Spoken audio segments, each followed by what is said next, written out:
I was having the kind of Monday that starts with a flat tire and ends with you accidentally locking your keys in the car with the engine still running. The universe had a personal vendetta against me. By 2 p.m., its chosen weapon was a malfunctioning espresso machine that had just sprayed my last clean apron with a sticky, caramel-colored Rorschach test.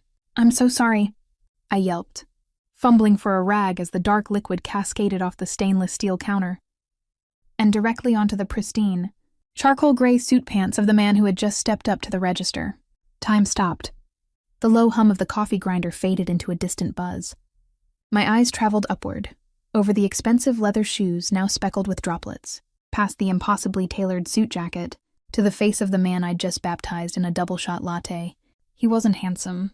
Handsome was too soft a word, too harmless. He was carved, a face of sharp angles and grim lines, like a cliff face weathered by too many harsh storms. Dark hair, swept back, not a strand out of place. A jaw so tightly clenched I could see the muscle feathering beneath olive skin. And his eyes. They were the color of a winter sea. A pale, chilling gray blue that held no warmth, only a quiet, terrifying assessment. He looked down at the spreading stain on his thigh, then slowly back up at me. No one in the packed, trendy cafe made a sound. Not the students with their laptops. Not the business types on their phones. Even my manager, Marco, froze mid-wipe behind the counter, his expression a mask of pure horror. This man didn't belong here. He was a panther in a room full of house cats. An energy of controlled, potent danger radiated from him, so thick it made the air hard to breathe. The two men flanking him, younger, bigger, wearing similar suits but with a watchful, coiled tension, stepped forward. My heart attempted a frantic escape through my ribs. "I am so sorry," I whispered, the rag dangling uselessly from my fingers. "The machine, it's been glitching all day. I should have had a sign. I'll pay for the cleaning, of course, or..." He held up a single hand. Not a dramatic gesture, just a slight lift of his fingers. The two men behind him stopped instantly, melting back into the background.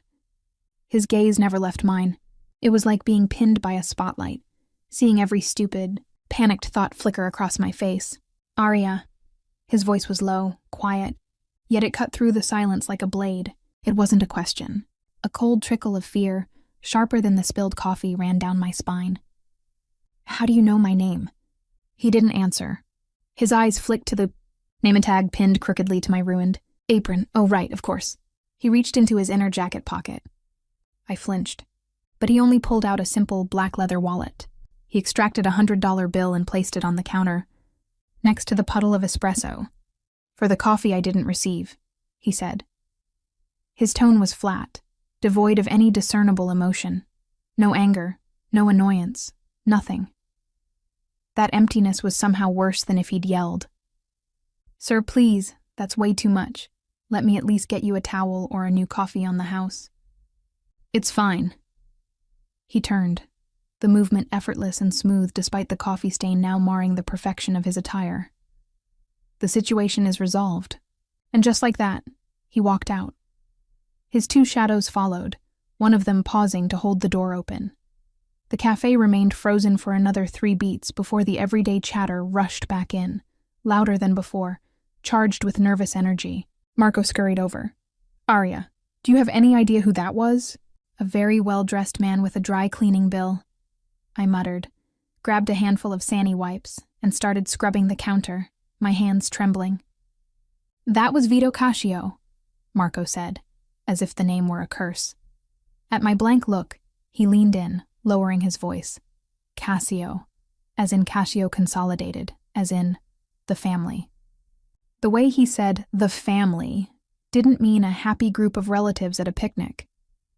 It meant something else entirely. Something that belonged in whispered news reports and gritty true crime documentaries, not in my sunny, overpriced coffee shop in the middle of the city. "You mean Mafia?" The word felt ridiculous coming out of my mouth. Marco just gave me a wide-eyed, solemn nod. "They own half the buildings on this block. They're quiet, but you don't want their attention. Trust me." I looked down at the $100 bill, crisp and accusing. I'd just spilled coffee on a mob boss. A real, live, suit-wearing, icy-eyed mob boss. And he'd paid me for the privilege. The rest of my shift passed in a blur of jitters. Every time the door chimed, I jumped. Every man in a suit looked like a potential enforcer coming to finish the job. By the time I clocked out, the anxiety had solidified into a heavy, cold lump in my stomach. The walk to my apartment was only 5 blocks, but tonight it felt like a mile. The city lights were too bright, the shadows between buildings too deep. My mind replayed the moment in slow motion. The spray of coffee, the look in his eyes, the utter lack of reaction. He hadn't been angry. He'd been indifferent. Like I was a minor inconvenience, a bug he couldn't be bothered to swat. That was the scariest part. My apartment building was old but charming, a walk-up with a creaky stairwell that always smelled vaguely of cabbage and hope. As I fumbled for my keys at my door on the 3rd floor, a new wave of unease washed over me. My hallway light, which had been flickering for a week, was now completely dark. "Perfect," I mumbled, squinting as I tried to fit the key into the lock. Aria Bell. The voice came from the darkness to my left, from the alcove where the trash chute was. I shrieked, my keys clattering to the floor, my back hitting my door with a thud. A figure detached itself from the shadows. Not Vito Cascio. One of the men who had been with him. Younger, maybe late 20s, with a sharp, handsome face and carefully styled dark hair. He wore a different suit now, but the watchful, dangerous air was the same. "Mr. Cascio would like a word," he said, his voice polite but utterly unyielding. A word? He had a word, at the cafe. He said the situation was resolved. My voice was too high, edged with panic. "A new situation has developed." The man bent smoothly and picked up my keys. He handed them to me, his movements precise. "Please, it will be brief. A car is waiting downstairs." And if I say no, for the first time, a flicker of something showed in his dark eyes. Not a threat, but a simple, factual assessment. It would be unwise. The choice wasn't a choice. I knew it. He knew it. With shaking hands, I took my keys. "I need to put my bag inside." He gave a slight nod. "I'll wait." I unlocked my door, my mind racing. Should I call the police? And say what? That a man who'd paid for spilled coffee was now politely inviting me for a chat? That I was being kidnapped by good manners and ominous implications? I left my bag just inside the door, a tiny, useless act of defiance that this wasn't a permanent departure. Then I stepped back into the hall, locking the door behind me. The man, I realized I didn't even know his name, gestured for me to precede him down the stairs. A black sedan, sleek and unobtrusive, idled at the curb. The back door opened as we approached. Inside, in the shadowy interior, I could make out Vito Cascio's profile. "Get in, Miss Bell." His voice, calm and cool, floated out. I got in. The door closed with a soft, expensive thud, sealing me inside with him. The car pulled away from the curb, smooth as silk. The interior smelled of leather and something faintly spicy, like sandalwood. He was looking out his window, his profile stark against the passing city lights. "You paid me," I blurted out, the words tumbling into the tense silence. "You said it was resolved. What is this?" He slowly turned his head to look at me. In the confined space, his presence was overwhelming. That cold, focused energy filled the car. "The coffee," he said, "was irrelevant. This is about what you heard after I left." My blood ran cold. "Heard?" I didn't hear anything. I was cleaning up. Everyone was talking about you. I caught myself too late. A ghost of something, not a smile, never a smile, touched his lips. "Indeed, but you were standing closest to the counter, to the 2 gentlemen who were waiting behind me. You were distraught, wiping up the mess. People talk when they think no one is listening." I racked my brain. The 2 men behind him. Business people, maybe? They'd been muttering to each other. I'd been so focused on my mortification and fear that I'd barely registered it. "I don't remember," I said, and it was mostly the truth. "Try." The single word was a command. I closed my eyes, trying to push past the panic of the memory. The hiss of the machine, the splash, his cold eyes. And then, in the background, a snippet of conversation. "Shipment tonight, Dock 7. The Bianchi problem." My eyes flew open. Something about a shipment and a problem, a name, Bianchi. Vito Cassio went very still. In the dim light, his eyes seemed to glow with an icy intensity. "That," he said softly, "is a problem." "I don't know what it means. I don't want to know what it means." Desperation clawed at my throat. "Please, I'm nobody. I make coffee for a living. I'm working to pay off student loans for a degree in art history I'll never use. I have a cat who throws up on the rug when he's anxious. I am the definition of unimportant. You can just let me go. I'll forget everything. I already have." "Unfortunately," he said, turning to look out the window again as the car navigated towards the more austere financial district of the city. "The men who said those words will not believe you have forgotten. And if they believe you heard, and you are a loose end, they will tie it up. Permanently." The finality in his tone left no room for doubt. I was a loose end.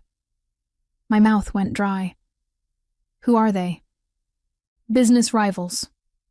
He said it the way another person might say tax auditors, with detached distaste. "Their methods are less diplomatic than mine."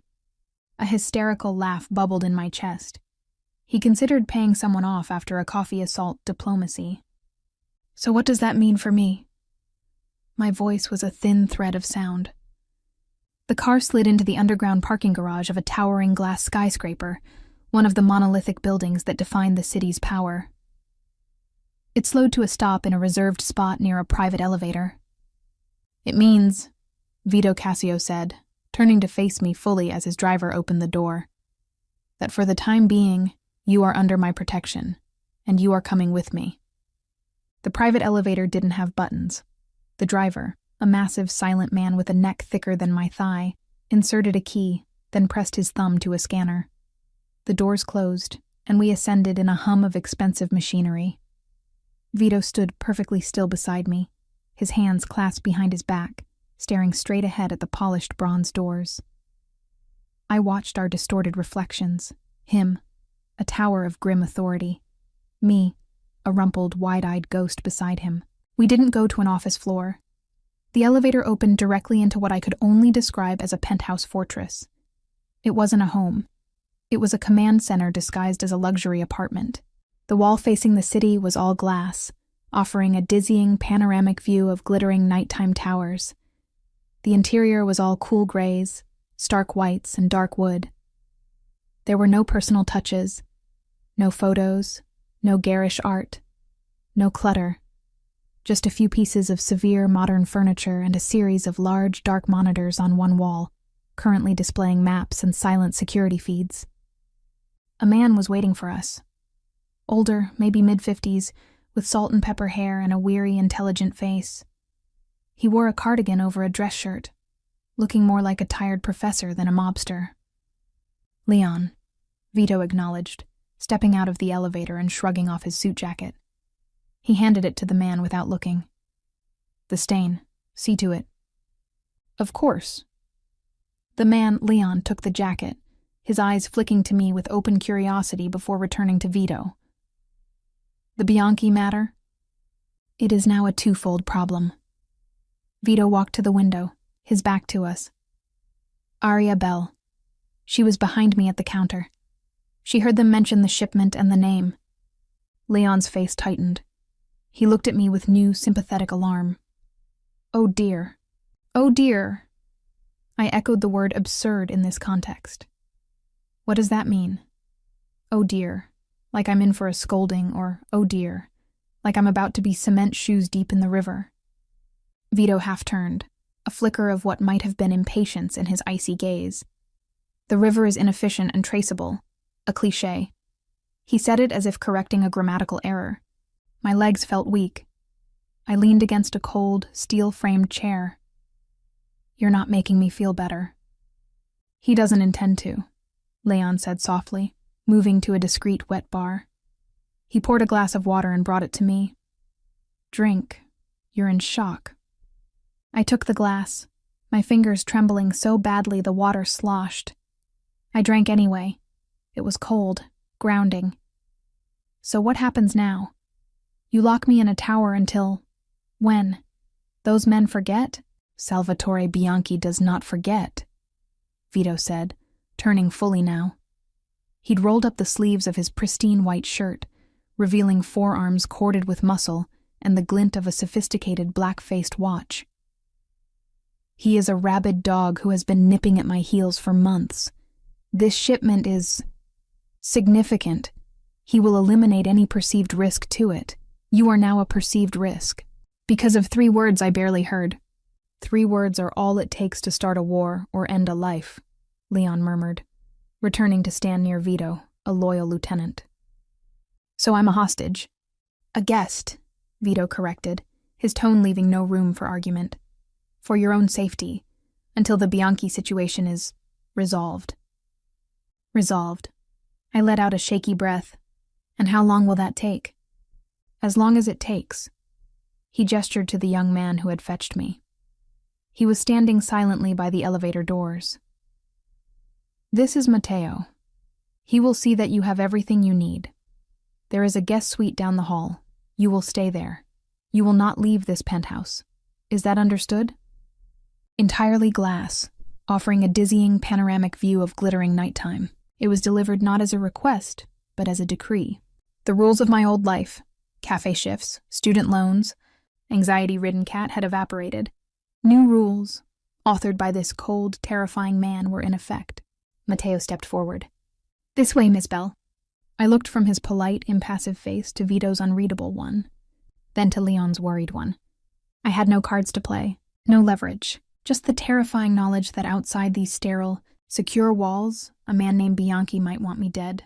I set the water glass down on a coaster that probably cost more than my weekly rent.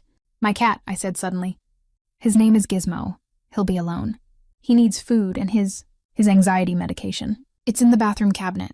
For a long moment, Vito just stared at me, as if processing a request in a foreign language. A demand about a pet's mental health was clearly not a contingency his world accounted for. Leon cleared his throat. "I'll have it retrieved, discreetly." Vito gave a single sharp nod. "See that you do." That was it. My captivity was sanctioned, my cat's well-being accounted for. Matteo gently touched my elbow, guiding me away from the vast living area and down a wide hallway with plush, sound-absorbing carpet. He opened a door to a room that took my breath away for a different reason. It was beautiful. A king-sized bed with linens that looked like clouds. Another floor-to-ceiling window with a breathtaking view. A bathroom with marble and a deep soaking tub. It was a luxury hotel suite, a gilded cage. "The closet has basic necessities in various sizes," Matteo said, his voice neutral. "There is a phone on the desk that connects directly to the kitchen or to Leon's office if you require anything. The windows are reinforced and do not open. Please do not attempt to tamper with them." He paused at the door. "Dinner will be brought to you at 8. Is there anything specific you would like?" "To go home," I said, the words thick. He didn't react. "I'll have something light sent up. Try to rest, Miss Bell. You are safe here." He closed the door. I didn't hear a lock click, but I knew it didn't matter. I was locked in by circumstance, by threat, by the sheer immovable will of Vito Cascio. I sank onto the edge of the bed, the silence of the room pressing in on me. It was a profound, insulated quiet, so different from the constant sirens and chatter of my apartment. I was safe, that's what Matteo said. But safe from Bianchi only meant I was now firmly, utterly, in the grip of Vito Cascio. Hours crawled by. A silent woman in a neat uniform brought a tray of food. Seared salmon, asparagus, roasted potatoes, and a slice of flourless chocolate cake. It was the best meal I'd eaten in years. I tasted none of it. I thought about Gizmo, alone and confused. I thought about my manager, Marco, who is probably filing a missing person report tomorrow. I thought about the sheer, surreal insanity of it all. Restless, I explored the room. The closet did indeed contain clothes. Simple, elegant trousers, blouses, sweaters, all in neutral colors, all looking roughly my size. There were even toiletries in the bathroom, unopened and high-end. The efficiency of my imprisonment was insulting. As night deepened, I paced. Finally, drawn by the city view, I stood at the window. From this height, the world was a map of light and motion, beautiful and utterly detached. My old life was down there, in one of those specks of light. And up here, in this rarefied air, I was trapped with a man who looked at the world like it was a chessboard, and people like they were pieces. I must have fallen asleep on the oversized sofa by the window, because I jerked awake to the sound of raised voices. Men's voices, tense and angry, filtering from the main living area. One was Vito's, colder and more challenging than I'd heard it before. The other was unfamiliar, guttural and furious, and, creeping to my door, I pressed my ear against the cool wood. "An insult, Vito, a direct challenge!" the unfamiliar voice snarled. "Your man was in my territory, Carlo," Vito's voice replied, deadly calm. "Selling poison to children outside a school. That is not business. That is an abomination. My rules are clear." "Your rules? You think you're a king? You're a relic. The Bianchis understand the new world." "The Bianchis are animals, and you have chosen your side. The consequences are yours to bear." There was a thick silence, then the sound of something heavy being set down. A glass? A weapon? "My nephew," the man named Carlo said, his voice suddenly trembling, whether with rage or fear I couldn't tell. "He's just a boy." "He stopped being a boy when he put a needle in a 14-year-old's arm," Vito said, and there was no mercy in his tone, only a terrible final logic. "You have until dawn to leave the city. If you or any of your people are seen after that, you will share his fate." A choked sob, then rapid retreating footsteps. The main elevator dinged open and closed. The silence that followed was heavier than before. I stood frozen, my ear still pressed to the door, my heart hammering. I'd just overheard a death sentence being passed, a ruling from the throne of this penthouse. The cold, brutal arithmetic of Vito's world. I heard a soft sigh, then Leon's voice, much closer than I expected, right outside my door. "You can come out, Miss Bell. The meeting is over." Startled, I jumped back. After a moment, I turned the handle and opened the door a crack. Leon stood there, holding a small paper bag and a familiar worn cat carrier. Gizmo's angry yowl emanated from within. "Your cat," Leon said, handing me the carrier, "and his food and medicine. He put up quite a fight when my man tried to get him in the carrier. Spirit." Tears of relief and absurd gratitude pricked my eyes. I took the carrier. "Thank you. It's no trouble." He hesitated, glancing back towards the living area where Vito stood silhouetted against the city lights, a solitary, dark figure. "He's not what you think," Leon said quietly, almost to himself. "He just threatened to kill a man and exiled his family," I whispered. "He enforced a law," Leon corrected gently. "A brutal one, yes. But in our world without law there is only chaos. And Vito, he hates chaos more than anything." He gave me a tired smile. "Get some rest. And perhaps keep the cat in your room tonight. Mr. Cassio isn't fond of animals." I took the carrier into my room and closed the door. I freed a disgruntled, puff-tailed Gizmo, who immediately hid under the bed. I sat on the floor, offering a piece of the salmon from my discarded tray as a peace offering. From the other room, I heard the low murmur of Vito and Leon talking, then the sound of a glass being filled. I thought of the man named Carlo, fleeing into the night with his family. I thought of the nephew. I thought of Vito's face, that utter lack of emotion as he delivered his verdict. Leon was wrong. I understood precisely what Vito Cassio was. He was the storm. And I was caught in his eye, in a deceptively calm prison, waiting to see where the winds would throw me when he decided to move. The next morning arrived with a quiet knock. Not Matteo this time, but the silent uniformed woman with a breakfast tray. Scrambled eggs, fruit, toast, and coffee that smelled like heaven. Gizmo, having forgiven me for the traumatic carrier experience, wound around my ankles, demanding tribute. I fed him a piece of egg and drank the coffee, the rich flavor a small, vital anchor to normalcy.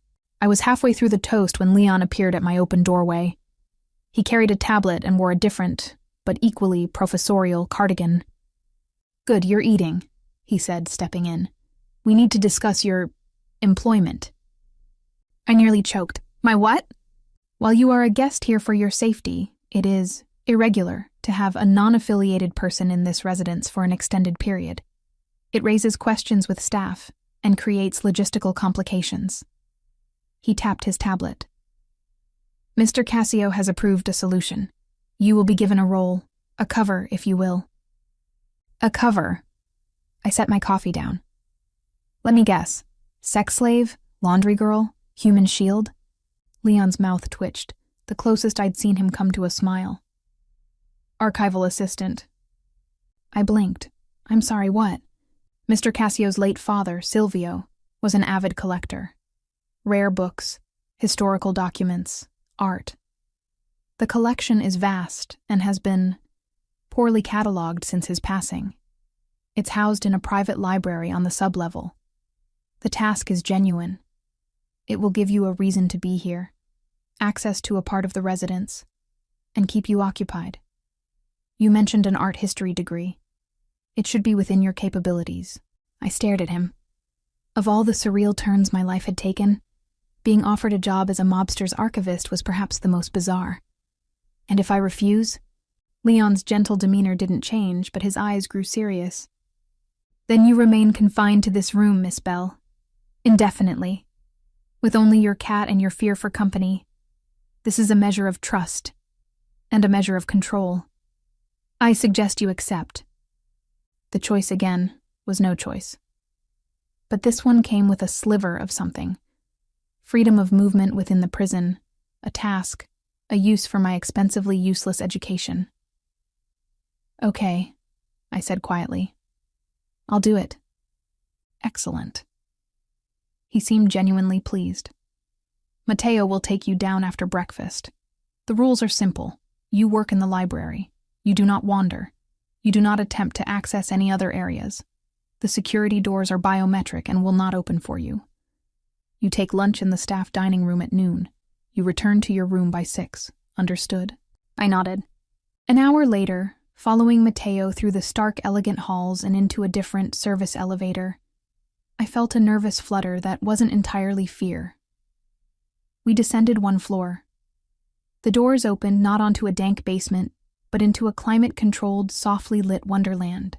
The library was breathtaking. It was a vast 2-story room, all dark mahogany, rolling ladders, and the rich, peppery scent of old paper and leather. Sunlight streamed through a large, leaded glass window on the far wall. Thousands of books lined the shelves, along with portfolios, document boxes, and glass cases displaying fragile-looking scrolls and illuminated manuscripts. "Wow," I breathed, the sound swallowed by the quiet. Mr. Cassio's father was a complex man, Matteo said, his usual neutrality colored with something like respect. He loved beautiful things. The system is over there. He pointed to an antique desk holding a surprisingly modern computer and scanner. "Leon will send you the existing digital catalog. It's a mess. Your job is to make it not a mess. Lunch is at 12. I'll come for you." He left, and I was alone in the silent, beautiful vault. For the first time since the coffee disaster, I felt a thread of genuine purpose. This was a language I understood.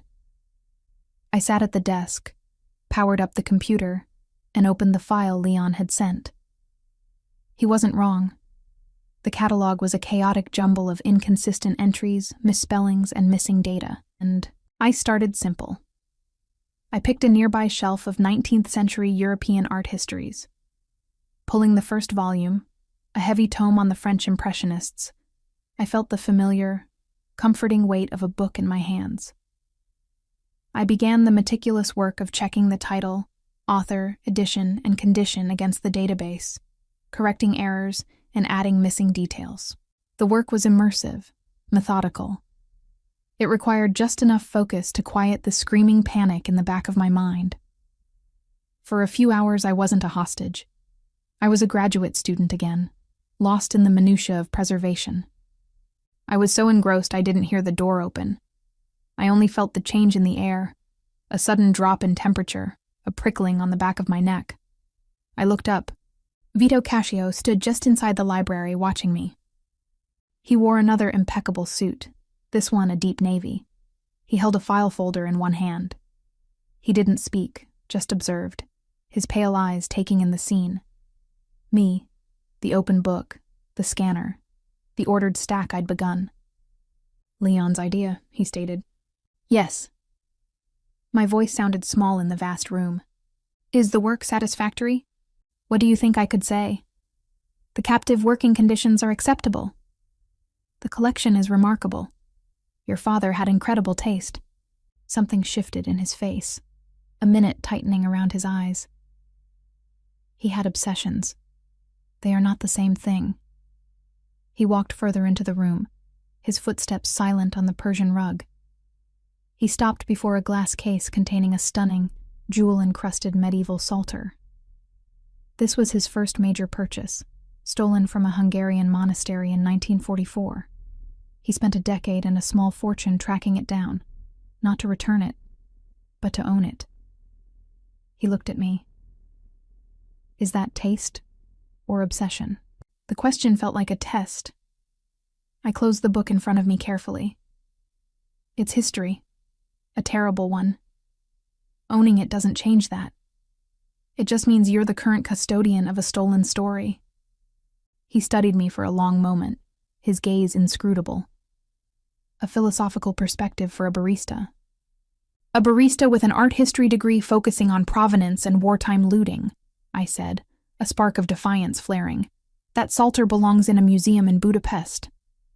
And yet, he said, turning back to the case, it is here. He didn't say it with pride, but with a simple, grim finality. This was the nature of his world. Things were taken and then kept. He changed the subject, tapping the file folder against his palm. Bianchi has moved the shipment, up by 24 hours. It arrives tonight. The fear came rushing back, cold and immediate. What does that mean? For resolving the situation? It means the timeline has accelerated. He finally looked away from the psalter and back to me. My people will intercept it. When we do, Bianchi's attention will be elsewhere. The direct threat to you will diminish. Your stay here may be shorter than anticipated. Oh. A confusing mix of relief and something else, anxiety, stirred in my gut. Freedom was the goal. So why did the thought of leaving this gilded cage feel suddenly uncertain? That's good, is it? He asked it so softly I almost didn't hear it. He wasn't looking at me anymore.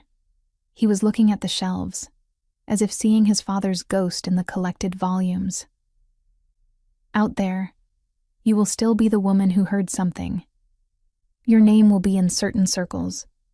The protection I offer ends when you walk out that door. You're saying I'll never be safe. I'm saying the world is not safe, he corrected, his voice hardening back into its usual flint. My world simply acknowledges the fact more openly than yours does. He placed the file folder on the edge of my desk. For Leon. See that he gets it. He turned to leave. Mr. Cascio. He paused but didn't turn. The man last night, Carlo's nephew. What will happen to him? He was silent for so long I thought he wouldn't answer. Then, without looking back, he said, he will be given a choice. Rehabilitation, far from here, under guard. Or the consequence promised. And if he chooses wrong? Vito Cascio finally glanced over his shoulder, his winter sea eyes meeting mine. For a fraction of a second, I saw not cruelty, but an immense, weary burden. Then the consequence is mine to bear as well. He left, closing the library door softly behind him. I sat there, my hands flat on the cool leather of the art book. The exchange had left me shaken. He was a monster. A calm, precise, suit-wearing monster who discussed art theft and violent justice in the same measured tone. But monsters, I was beginning to see, could have codes, and they could bear the weight of them. Mateo picked me up for lunch at precisely noon. The staff dining room was a pleasant, sunlit space adjoining a professional-grade kitchen. A few other people were there. The silent maid, a couple of men in casual clothes who had the alert bearing of security, and Leon. They all nodded politely but kept their distance, talking in low tones amongst themselves. Leon waved me over to his table. "How is the cataloging?" he asked, pushing a bowl of soup towards me. "Overwhelming but good." I hesitated. "Vito was just down there." Leon's spoon paused. And he told me the Bianchi shipment is tonight, that things might resolve soon." Leon nodded slowly, taking a sip of water. "That is the plan. It's a significant risk. Bianchi is unpredictable." Vito said, "He said when I leave, the protection ends, that my name will be known." "It's the truth," Leon said, not unkindly. "You are an innocent who stumbled into a shadow war. Shadows have long memories." He studied me. "You could stay. The archival work could be permanent, a new identity here, within the organization. It's not a life many would choose, but it is a life, a secure one." He was offering me a permanent cage, a bigger, more comfortable one, with a meaningful job. The alternative was a world where a man like Salvatore Bianchi might still be looking for me. The choice was dizzying. "I need to think," I whispered. "Of course." Leon patted my hand. "For now, just eat. You have books to catalog." I returned to the library, but my focus was shattered. My eyes kept drifting to the stolen psalter, glittering coldly under the lights. A stolen life. That's what Leon was offering me. A new one, crafted by Vito Cascio. I thought of Vito's face when he spoke of consequences. The unbearable weight of being the one who makes the rules, who must then enforce them. As afternoon light slanted through the window, painting gold bars across the mahogany floor, I made a decision. I wasn't ready to choose a cage, not even a gilded one. But I also wasn't prepared to run blindly back into a world that wanted to swallow me. I needed to understand the storm I was in before I decided whether to seek shelter or try to outrun it, and that meant understanding Vito Cascio. When Matteo came at 6, I was ready. "I need to speak with Mr. Cascio," I said, my voice firmer than I felt. Matteo raised an eyebrow. "He is in meetings." "It's important. About the collection. A discrepancy I think he should know about." The lie felt flimsy. Matteo considered me, then nodded. "I will inform him. No promises." I was back in my room, nervously stroking Gizmo, when the knock came an hour later. It was Matteo. "He'll see you. Briefly. Follow me." He led me not to the living area, but to a room I hadn't seen. A private study, smaller than the library but no less imposing. Floor-to-ceiling bookshelves, a massive clean desk, and Vito, standing by a side table, pouring 2 glasses of amber liquor. He'd shed his suit jacket and tie. The top button of his shirt was undone. He handed me a glass without asking if I wanted it. A discrepancy. I took the glass, the crystal heavy and cool. Not exactly. I took a fortifying sip. The whiskey was smooth, burning a path of warmth down my throat. "I wanted to ask you a question." He leaned back against his desk, sipping his own drink, waiting. The dim light of a single desk lamp carved his sharp features into even starker relief. "If I choose to leave after this is over, what would you do?" He didn't hesitate. "I would have Matteo drive you home. I would have Leon provide you with a severance package. Enough to relocate, start fresh somewhere Bianchi's reach is weak. And then, I would forget you existed." The words should have been a relief. They felt like a dismissal. Just like that. Just like that. His eyes held mine. "My protection is not a chain, Arya. It is a transaction. I incur a debt when an innocent is harmed because of my conflicts. I am repaying that debt by removing the threat. Once the threat is neutralized, the debt is cleared. The transaction ends. So cold, so logical. I was a line item on a moral balance sheet. And if I wanted to stay? The question left my lips before I could stop it. Something flickered in his eyes. A crack in the ice. Surprise, maybe. Then it was gone, sealed over. Then you would become an employee with all the benefits and the risks that it entails. Your safety would be a priority, but not a guarantee. You would live in my world by my rules. You would see things you cannot unsee. He set his glass down. It is not a choice to be made lightly, or out of fear. I'm not, I said, though fear was a constant hum in my veins. I'm making it because I cataloged first editions today worth more than I'll earn in a lifetime. I drank whiskey that costs more than my car. And I spoke to a man who carries the weight of every decision he makes as if it were a physical thing. This isn't about fear of Bianchi. Not anymore. He was silent, watching me, a predator assessing a creature that had just done something utterly unexpected. What is it about, then? I shook my head, finishing the whiskey in one bold swallow. The warmth spread through me, lending me courage. I don't know yet, but I'd like to finish cataloging the collection. Before I decide. A long, taut moment stretched between us. The air felt charged, like before a lightning strike. Very well, he said finally, his voice a low rumble.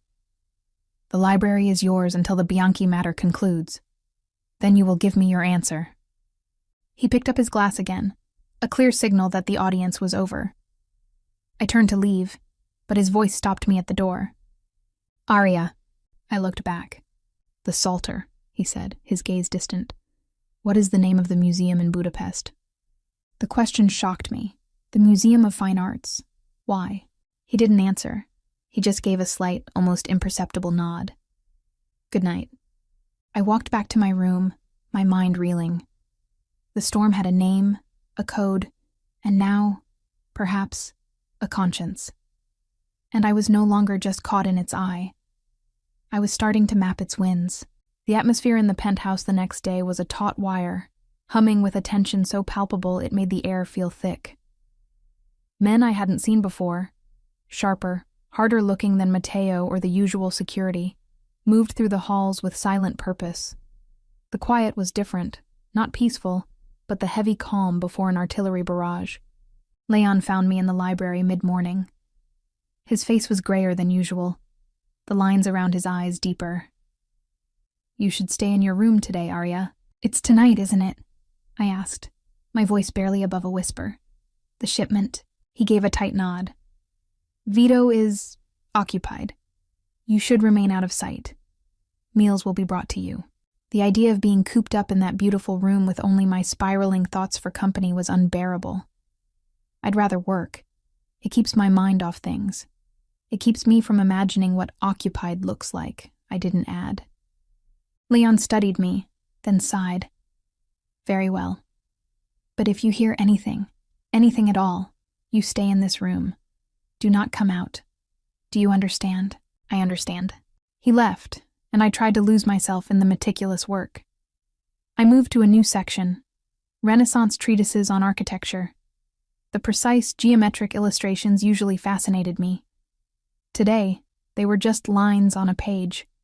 Every creak of the old building, every distant murmur from the elevator shaft made me jump. Gizmo, sensing my anxiety, stayed under the desk, a warm, furry weight on my feet. The hours dragged. Lunch came and went, a sandwich I barely touched. The sunlight through the leaded glass window moved across the floor, casting long, thin shadows. As late afternoon bled into evening, the penthouse fell into an eerie, waiting silence. That's when I heard it.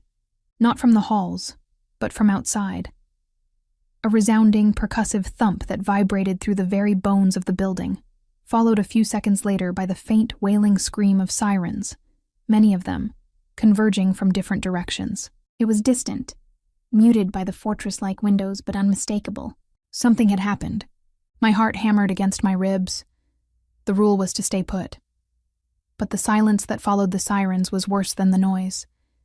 It was a void into which my imagination poured every terrible possibility. Had Vito's people intercepted the shipment? Had Bianchi's? Were men bleeding out in a warehouse right now because of 3 words I'd overheard? I couldn't stand it. I had to know. Cracking the library door open, I peered into the empty hallway. The main living area was dark, lit only by the city's ambient glow. I slipped out, padding silently on the plush carpet.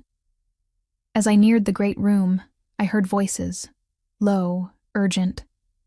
Peeking around the corner, I saw Vito.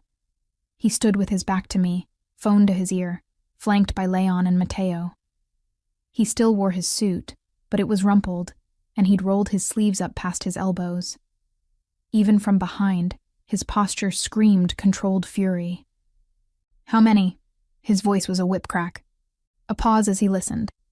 His free hand clenched into a fist at his side, knuckles white. "The driver?" Another pause, longer. The tension in his shoulders seemed to ratchet tighter. Understood. The word was final. Cold. He lowered the phone. For a moment, he just stood there, a statue of rage and grief. Then he turned slightly, and the light from the city caught his profile. There was a smear of dark grit on his cheek. Not blood, but soot. "The warehouse was rigged," he said to Leon, his voice hollow now. The fury banked into something more dangerous. "A secondary explosion. They were waiting for us. Marco is dead. Enzo is in surgery. They took the shipment." Leon closed his eyes, a pained grimace crossing his face. "Salvatore's work. He's graduated from rabid dog to something with venom," Vito said softly. He finally noticed the smudge on his cheek and wiped at it with a weary, mechanical motion. It only smeared further. He wanted to send a message. "He has." Matteo spoke, his voice tight. "What are your orders, sir?" Vito was silent, looking out at the city. When he spoke again, the hollow tone was gone, replaced by a terrifying, absolute clarity. "We return the message, but not tonight. Tonight, we bury our dead and tend to our wounded. We let Bianchi think he's won. Let him get comfortable." He turned fully, and his winter sea eyes, usually so cold, now burned with a glacial fire. "Then we burn his world to the ground." I must have made a sound, a gasp, a shuffle of my feet. All 3 men turned as one. Leon's face filled with dismay. Matteo's with alarm. Vito's. His was unreadable. A mask slammed back into place over the raw emotion I'd just witnessed. "I told you to stay in the library," Leon said, but there was no heat in it, only exhaustion. "I heard the explosion," I whispered, my eyes locked on Vito. I was worried. The word hung in the air, absurd and revealing. Worried. About him. About the men who worked for him. Vito took a step towards me. The soot on his face, the slight dishevelment, made him look more human and more terrifying all at once. "You have a dangerous habit of being in the wrong place at the wrong time, Miss Bell." "Is everyone?" I couldn't finish. "No," he said flatly. "Not everyone." The finality of it was a physical blow. A man named Marco was dead. Another, Enzo, was fighting for his life, because of a war I'd inadvertently eavesdropped on. "I'm sorry," I said, the words utterly inadequate. His gaze swept over me, from my worried face to my simple work clothes. "Your concern is misplaced. Go to your room, now." It was a dismissal, sharp and cold. The vulnerable moment was over. The boss was back in command. I felt a stupid, sharp sting of rejection. Nodding mutely, I turned and fled back down the hall. Back in my room, I curled into a ball on the bed, Gizmo nudging his head under my chin. I'd seen the machinery of his world up close now, and it was lubricated with blood. The cold, logical chess master had just lost a piece, and the fury beneath his calm was volcanic. I'd also seen something else, the weight. the real human cost that his consequences entailed. He bore it. He wiped soot from his cheek and gave orders for the dead. Sleep was impossible. I just stared at the ceiling, listening to the occasional quiet movement in the hall. Sometime after midnight, there was a soft knock. Not Mateo's firm rap. Cautiously, I opened the door. It was Leon, holding a small tray with a steaming mug. "Chamomile with honey," he said. "I thought you might need it." I let him in. He set the tray on the bedside table and sighed, sinking into the armchair by the window. He looked ancient in the moonlight. "Marco had a 3-year-old daughter," he said quietly, not looking at me. "Enzo's wife is 7 months pregnant. They weren't soldiers. They were drivers, logistics, good men." The horror deepened, crystallizing into specific heartbreaking images. Why would Bianchi do that? If he got the shipment? To prove a point. That Vito is vulnerable. That his rules can be broken. It's how animals like Bianchi gain power, through spectacular, senseless cruelty. Leon took off his glasses and pinched the bridge of his nose. Vito will retaliate. It is inevitable now. But it won't be like this. It will be surgical, and it will be total. And where does that leave me? I asked, my voice small. In more danger than before, Leon admitted. Bianchi's confidence is inflated. If he even suspects Vito has a soft spot, a woman staying in his private residence, he will try to use it. You are no longer just a loose end. You are a potential weapon. The walls of my gilded cage seemed to shrink, transforming from protection to a target painted on my back. So what do I do? You make your choice, Leon said, standing up. And you make it soon, before events make it for you. He paused at the door. Drink the tea. Try to rest. Tomorrow will be a long day. He left, and I was alone with the terrible arithmetic of my situation. Stay, and become a pawn in a bloody gang war, possibly a weapon against the man who protected me. Leave, and step into a world where a psychopath might be hunting me, without the only force seemingly capable of standing against him. The tea grew cold. I didn't sleep. Dawn was a gray smear against the window when a new sound pulled me from my exhausted stupor. Not an explosion. Music. Low, haunting.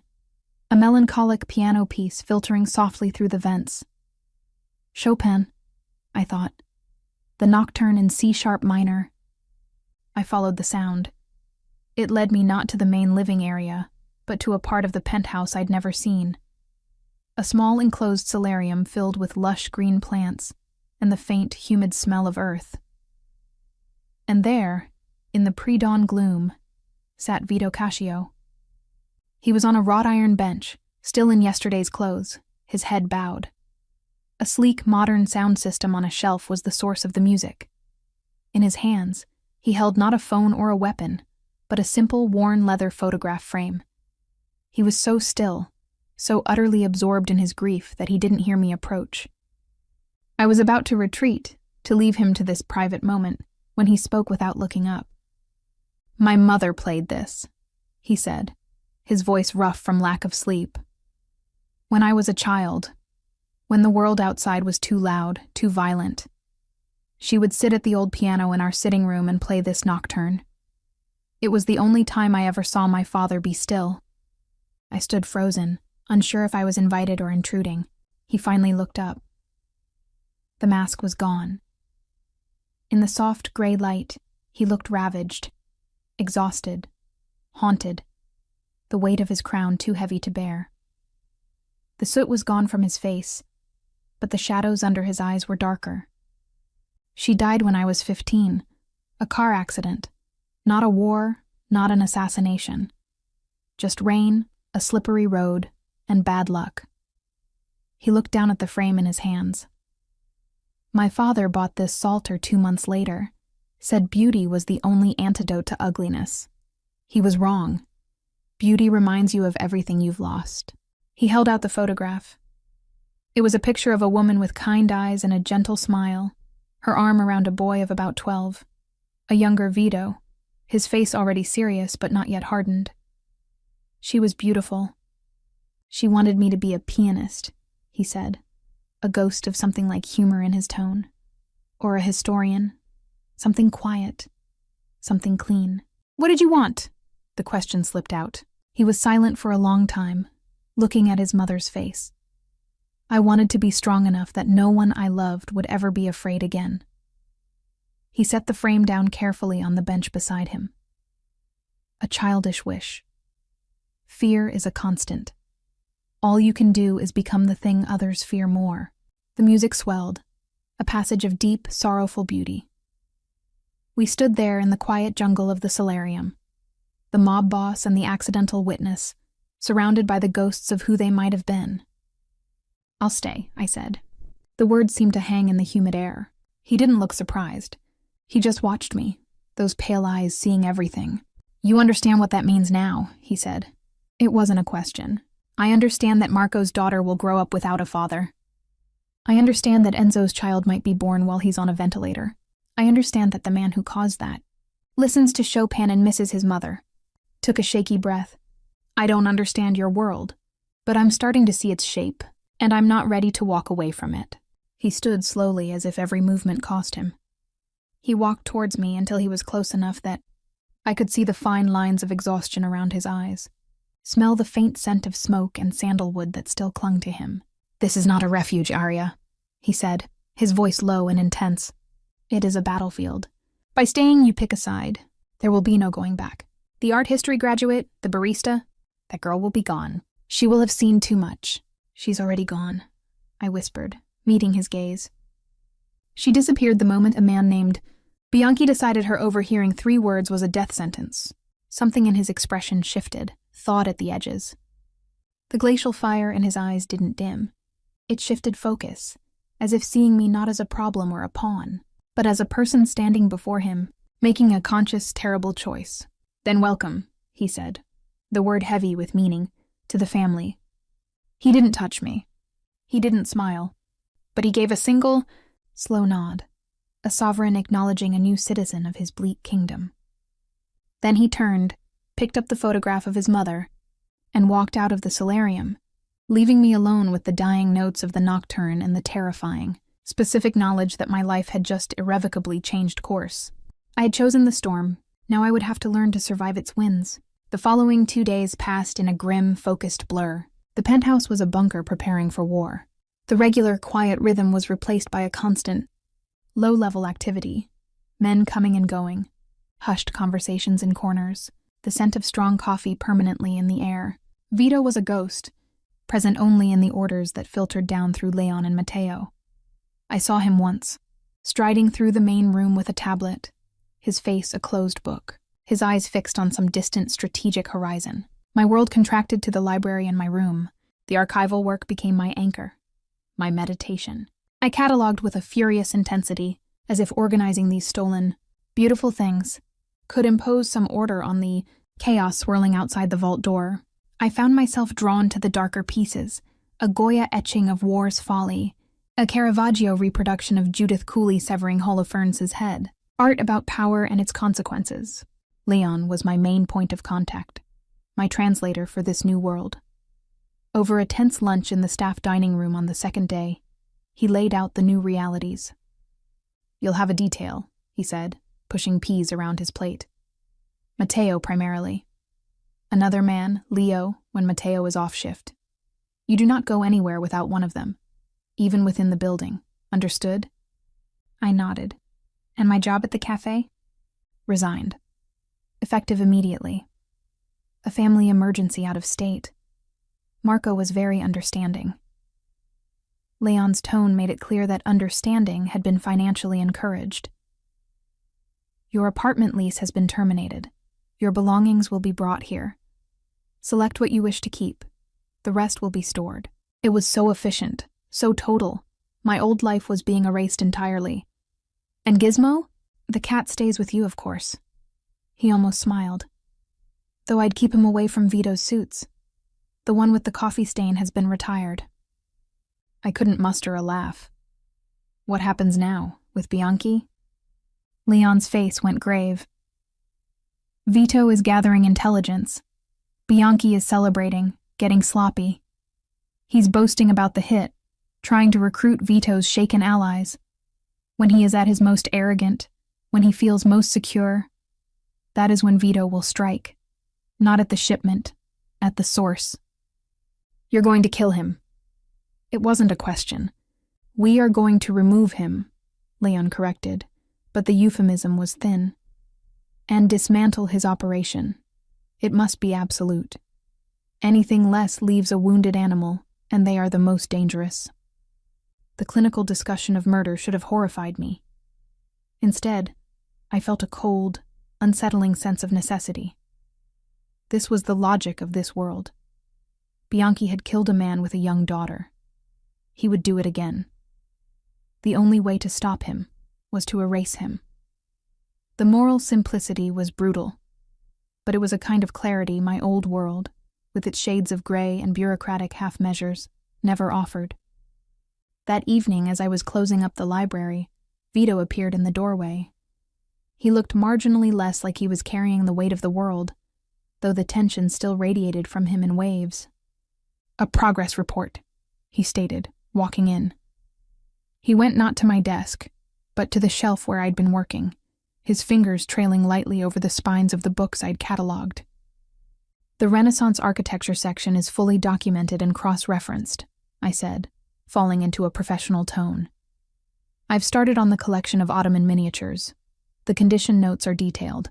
I've flagged 3 items that may need conservation attention from a specialist." He picked up one of the flagged items, a delicate, hand-painted map on vellum. This was a gift from a Turkish diplomat. My father helped his son out of a legal difficulty in Milan. He studied the intricate details. "You have a good eye. Leon says your work is exemplary." "It's just organizing. It is preserving a legacy," he corrected, setting the map down with surprising care. "A complicated, often ugly one, but a legacy nonetheless." He turned to face me, leaning against the bookshelf. "Your training begins tomorrow." "Training? You have chosen to stand in this world. You will learn its rules. How to recognize a threat, basic evasion. How to not be a liability." His gaze was assessing. "Matteo will instruct you. In the mornings here, after the library is secure. So I would spend my afternoons cataloging stolen art, and my mornings learning how to survive a kidnapping attempt." The absurdity was almost poetic. "Okay," I said. "You accept easily. Well, what's the alternative? Being a liability?" I met his eyes. "I don't want to be the reason someone else gets hurt." Something flickered in his expression, approval perhaps. "Good."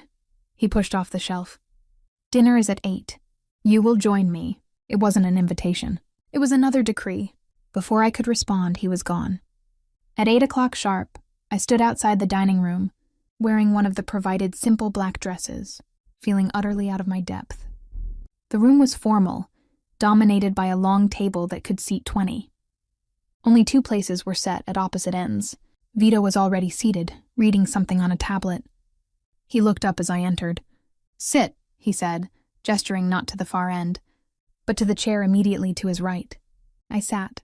A server appeared instantly, pouring water, then wine. The first course was a silken cauliflower soup with black truffle. We ate in silence for several minutes, the only sound the soft click of spoons against porcelain. "You play an instrument?" he asked abruptly. The question startled me. "The piano, a little. I haven't played in years. My mother's piano is in the music room. It is tuned. You may use it if you wish." It was an unexpected offering, a window into a private part of himself he'd shown me in the solarium. "Thank you. I might." "The nocturne you heard. Could you play it?" "Not well, it's complicated." "Most beautiful things are," he said, taking a sip of wine. The conversation lapsed again, but the silence felt different now, less oppressive, more thoughtful. The main course arrived, a rack of lamb with herbes de Provence. As we ate, he began to speak, not about business or threats, but about the city, the history of its neighborhoods, the architecture his father had loved to hate, the best place for fresh pasta that nobody knew about. He spoke with a quiet, deep knowledge, the perspective of a man whose family's roots were sunk deep into the city's foundations, above and below ground. I found myself listening, fascinated, asking questions. He answered them all with that same precise, unemotional clarity. It was the most normal interaction I'd had since spilling the coffee. And the most surreal. Here I was, dining with a Mafia boss, discussing urban history and lamb cookery.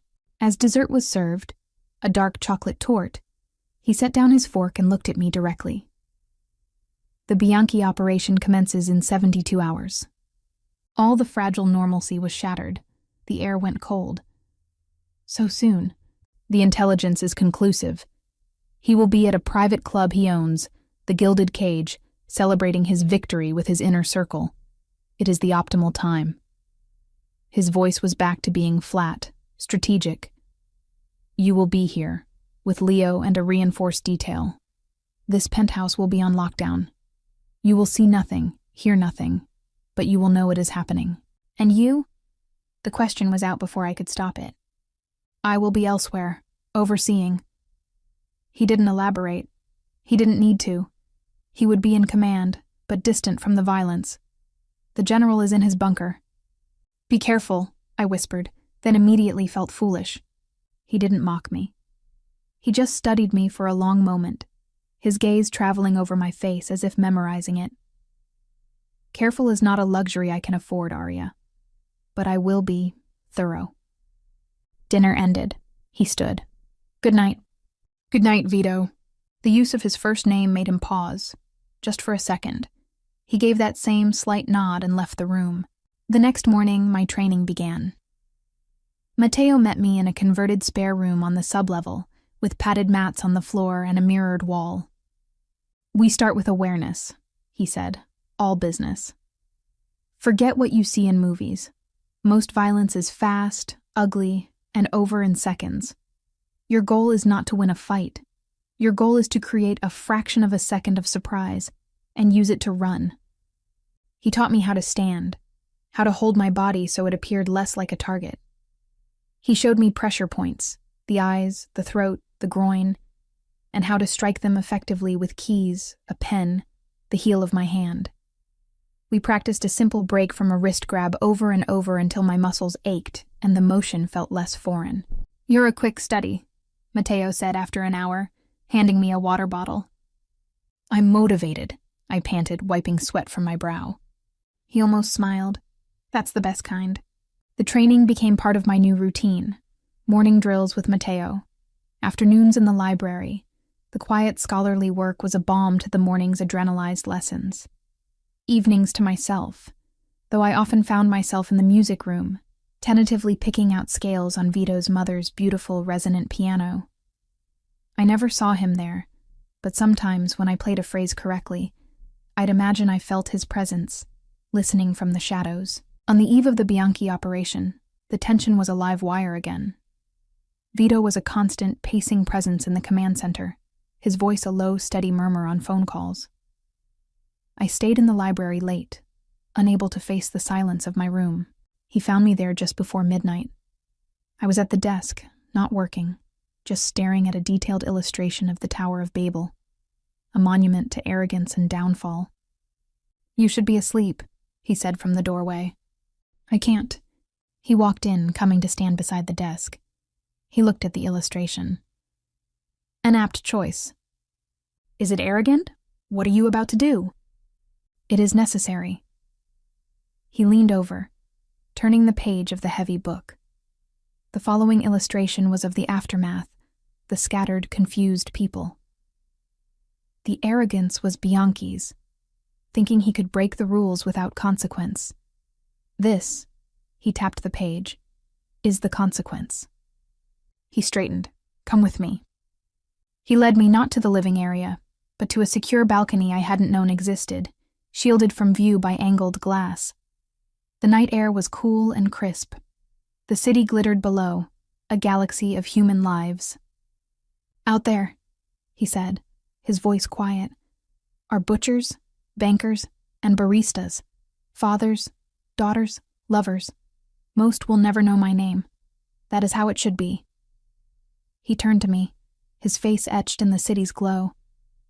What I do tomorrow is to keep that separation intact, to keep the chaos on my side of the line, so theirs can remain ordinary.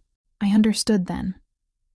He saw himself not as a king, but as a warden, guarding a door between the world of brutal order and the world of fragile normalcy. It was a monstrous, self-justifying logic. But in that moment, looking at the weary resolve in his eyes, I believed he believed it. "Will you come back?" The question was childlike, desperate. He didn't answer with words. He reached out, his hand hovering near my cheek for a breathless second, before his fingers gently brushed a strand of hair behind my ear.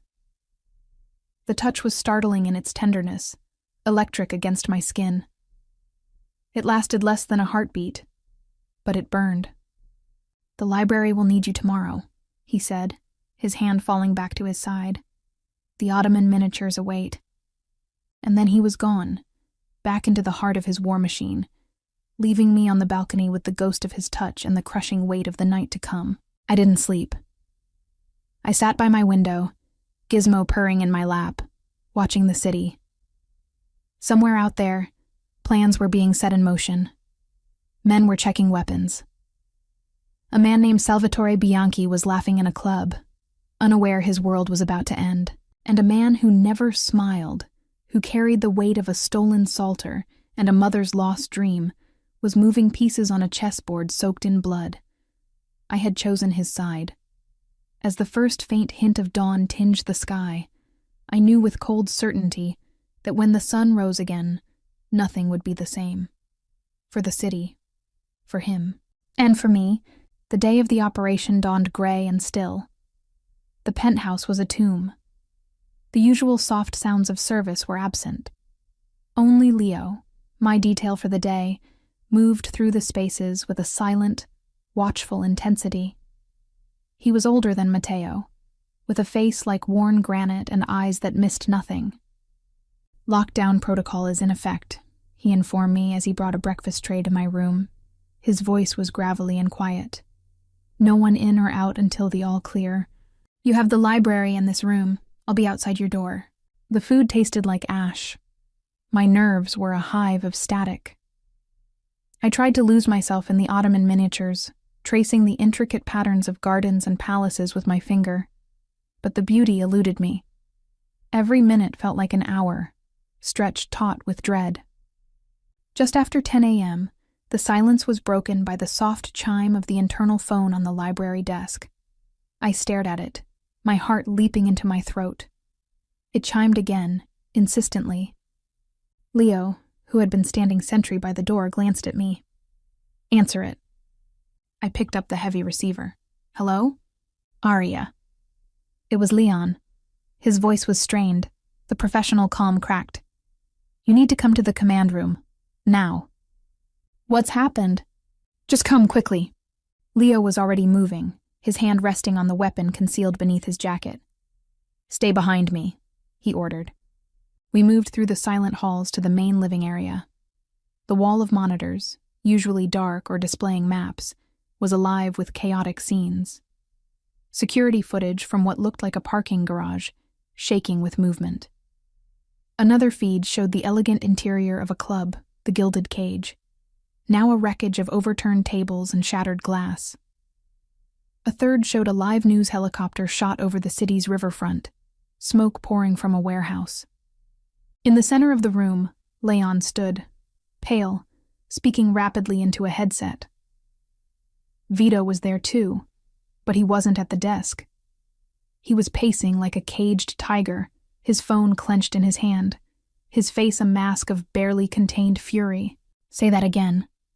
Vito bit into the phone, his voice lethally quiet. I couldn't hear the reply, but I saw the effect.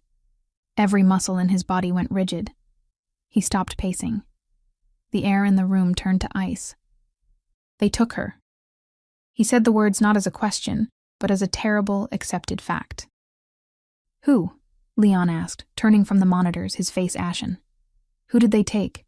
Vito's eyes, blazing with a cold fire, found mine across the room. "Not her, Lucia." The name meant nothing to me, but the reaction from Leon and Leo was immediate and visceral. Leon sagged against the desk. Leo swore softly, viciously in Italian. "How?" Leon whispered. "Diversion," Vito spat. throwing his phone onto a sofa. It bounced and skittered across the floor. The club, the warehouse, both were shows, noise and light. They knew we were coming. They let us hit the empty targets while a separate team hit the safe house. They have my sister. The strategic genius, the careful planning, it had all been played. Bianchi hadn't been celebrating. He'd been setting a trap, and he'd taken the one piece he knew Vito could not sacrifice. "What are their demands?" Leon asked, already pulling out a tablet, his hands shaking. "They haven't made any yet." Vito ran a hand through his hair, a gesture of such uncharacteristic agitation, it was more frightening than his rage. "This is not a negotiation. This is revenge. This is torture." He finally seemed to truly see me, standing there frozen by the door. His gaze sharpened, the panic banked momentarily by a deeper, more primal instinct. "Leo, double the detail on Arya. Now. If they have Lucia, they know about her. She is not a secret anymore." "I'm already on it," Leo said, speaking into his own comms unit. "We need to move her," Leon said. "This location is compromised. They know you're here. They'll assume she's here." "No." Vito's voice cut through the panic. "Moving her is riskier. This is the most secure location in the city. We lock it down. We turn it into a vault." He began issuing orders, his mind clicking back into ruthless gear. "I want biometric overrides on every entry point. I want the building's external security integrated into our feed. I want a floor-by-floor sweep, now." The room erupted into controlled chaos. Men I'd never seen appeared, receiving terse instructions. Vito was the calm at the center of the storm again, but it was a different calm, deadly, focused, vibrating with a new kind of threat. He walked over to me. "You will go to the panic room, not your suite, the actual panic room." "I don't want to hide in a hole," I said, surprising myself with the steadiness of my voice. "Your sister is out there. I don't know what you need, but hiding isn't it." He gripped my shoulders, his fingers firm but not painful. "What I need is to know you are not the next person they take. What I need is one less variable to calculate. Do you understand? You are not a soldier. You are a civilian under my protection. And I am failing spectacularly at protecting anyone today." The raw admission, the flicker of guilt and fury in his eyes, stunned me. "The panic room, now. That is not a request." I nodded. Leo led me away, down a hidden corridor behind a panel in the library, to a steel door with a keypad and a retinal scanner. The room inside was small but well-appointed. A bed, a bathroom, monitors, and communications equipment. A gilded cage within the fortress.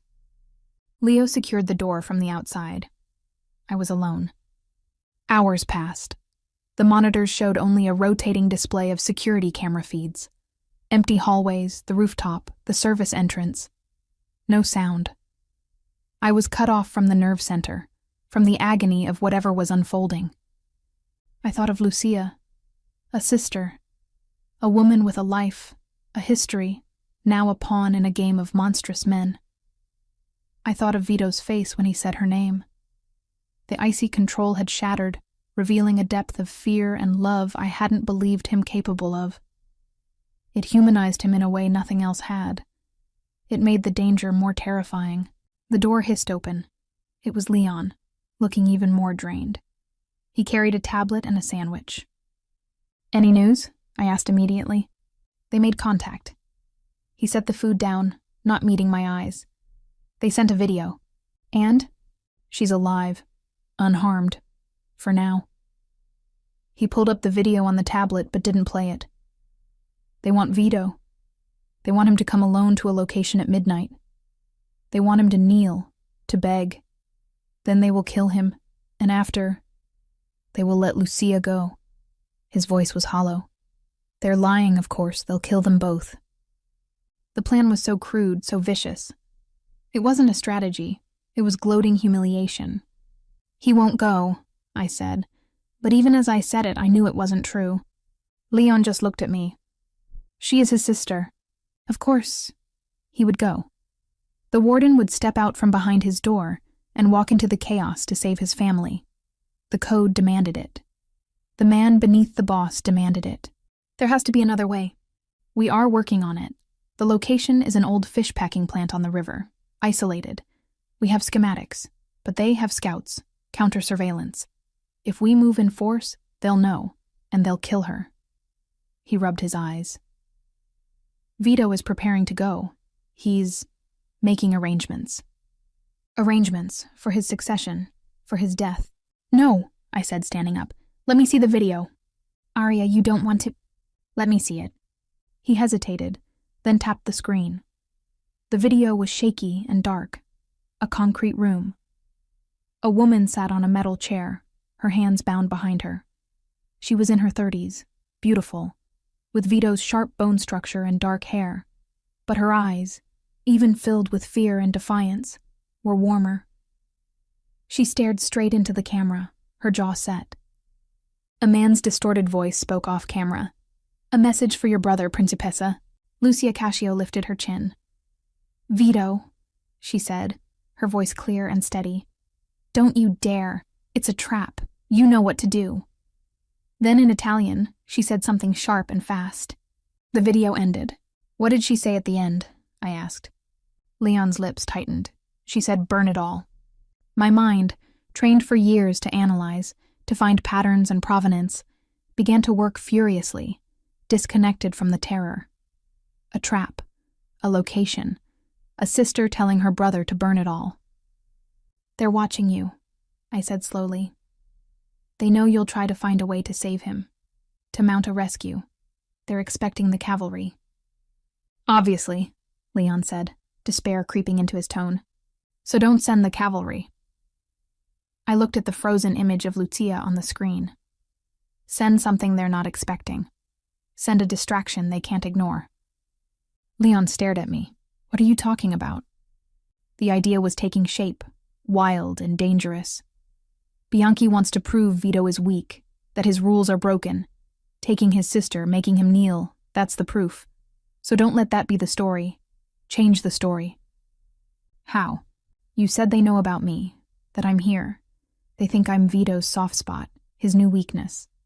So, show them, but not as a weakness, as a provocation.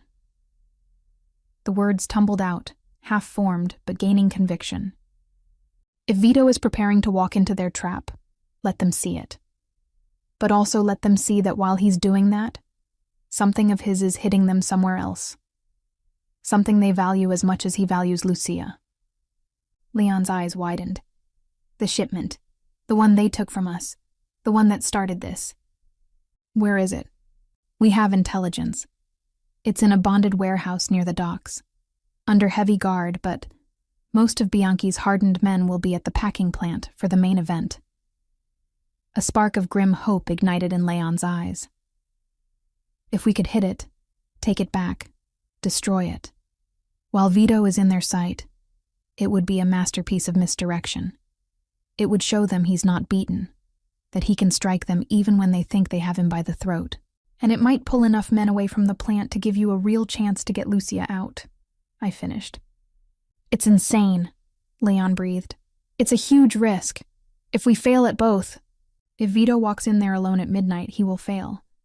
And so will Lucia. I met his gaze. You need to present him with an alternative. A gamble instead of a sacrifice. Leon looked at me for a long moment, as if seeing me for the first time. The barista, the archivist, was offering a tactical gambit. He stood abruptly. Stay here. Do not open this door for anyone but me or Matteo. He left, sealing me in again. The wait this time was agony. I paced the small room, my heart thundering. Had I just sent good men to their deaths with a foolish idea? Had I overstepped in a world I barely understood? Nearly an hour later, the door opened. It wasn't Leon. It was Vito Cascio. He looked like he'd aged a decade. His shirt sleeves were rolled up, his hair disheveled. But his eyes were clear, focused, burning with that glacial fire. Leon told me your suggestion, he said, his voice rough. It was just an idea, a stupid one, probably. It is not stupid, he interrupted. It is audacious. It is exactly what Bianchi will not expect. He stepped into the room, the space shrinking around his presence. But it requires a credible distraction. I, walking into their trap, am credible. But to sell it, they must believe I am broken, desperate, that I have no other play. I nodded, not understanding where he was going.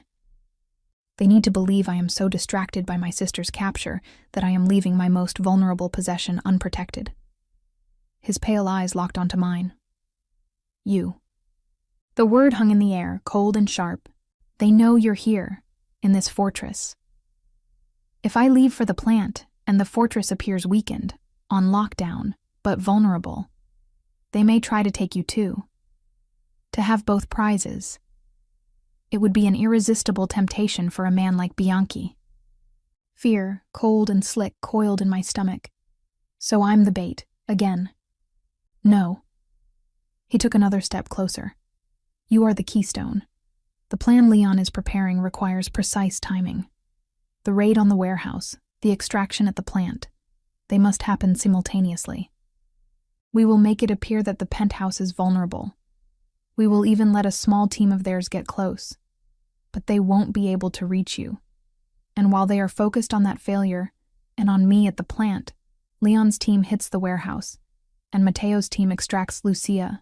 It was a three-front war, a dizzying array of moving parts. The risk was astronomical. And you? I asked, at the plant? I will be on my knees, he said, a dark, savage promise in his eyes. For just long enough. The sheer, terrifying scale of the gamble stole my breath. It was a move from a man with nothing left to lose, playing the only card he had left.